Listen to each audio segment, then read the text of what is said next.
Hello and welcome back to Story Time with Renu. Today I am going to share with you the story of a little boy called Basava. Basava lived in a small hut with his mother near a big forest. Every evening Basava would go into the forest, collect lots of sticks, tie them up together into a bundle and bring it back home. His mother used it as firewood for cooking as well as for keeping themselves warm. Every day his mother would say, "Basava, come back home before sunset." One evening Basava left home a little later than usual. But he thought to himself, if I am quick, I should be able to come back home before sunset. And so he started going into the forest. He heard a voice. "Help! Help! Somebody help me!" He looked all around, but he couldn't see anyone. Once again the voice said, "Help! Somebody help me!" The voice sounded like it was coming from up above. So when Basava looked, he saw a beautiful butterfly caught in the silken threads of a spider. Basava picked up a twig and very gently he freed the butterfly's wings, and she was able to fly. She flew towards him and said, "Thank you for saving my life. If you need my help anytime, please call me." And she flew away. Basava thought to himself, how can a butterfly help me? And he continued to walk. He heard another voice. "Help! Help! Please help me!" This time the voice seemed to be coming from somewhere in the ground.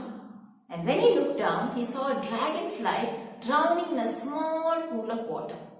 So Basava picked up a leaf and very gently he picked up the dragonfly and placed her on a stone so that the warm rays of the setting sun could dry her wings. Very soon her wings were dry. She came flying towards Basava and said, "Thank you for saving my life. If you need my help, just call me." And off she flew. Once again Basava thought, how can a dragonfly help me? All I want is someone to help me find some sticks. And he went into the forest. Deeper and deeper and deeper to a place he had never been before. Here there were lots and lots of sticks. Basava was so happy. He started picking up lots and lots of them, tied them up into a bundle, placed them on his head. But when he turned around to go back home, the forest was dark and silent. Basava was scared. How would he get back home? "Help! Help! Somebody help!" Basava shouted.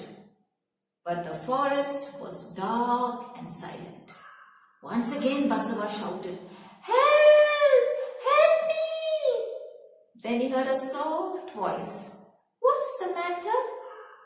And when he looked, it was the butterfly and the dragonfly. "It's dark. I want to go home and I can't see the path," said Basava. "Please wait here," they said, and they flew away. Basava waited. Soon they came back with a firefly. "This is our friend Firefly. She'll help you." "How can you help me?" asked Basava. "Watch me," said the firefly. She took a deep breath. And to Basava's amazement, she started to glow. She looked like a tiny dot of fire. "Beautiful," said Basava. "But how is that going to help me?" "Wait here," said the firefly. And she flew away into the forest. Basava watched as he saw that tiny spark of light disappearing. And he waited. And soon he saw so many dots of fire. The firefly had brought with her all the fireflies of the forest, her parents, her sisters, her cousins, her neighbors, her friends. And they all flew towards Basava. They joined together and started flying above his head like a blanket of stars. And now Basava could see the path and he started to walk. The fireflies continued to fly just above his head.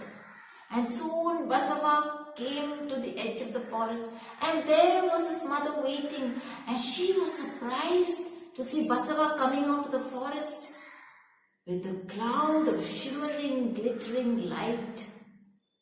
And Basava ran towards his mother. "Ma, look," he said. But when he turned around, his friends had disappeared, and the forest was dark and silent once again. Basava told his mother all that had happened, and by the next morning, the entire village had heard the story. That's the end of the story. What I really liked about the story is that the butterfly, the dragonfly, and the firefly were so small, and Basava wondered how they could help him. Yet, they were able to help him, right? So what does it matter if they were small? Whenever we need help, anyone can help us, right? Bye-bye.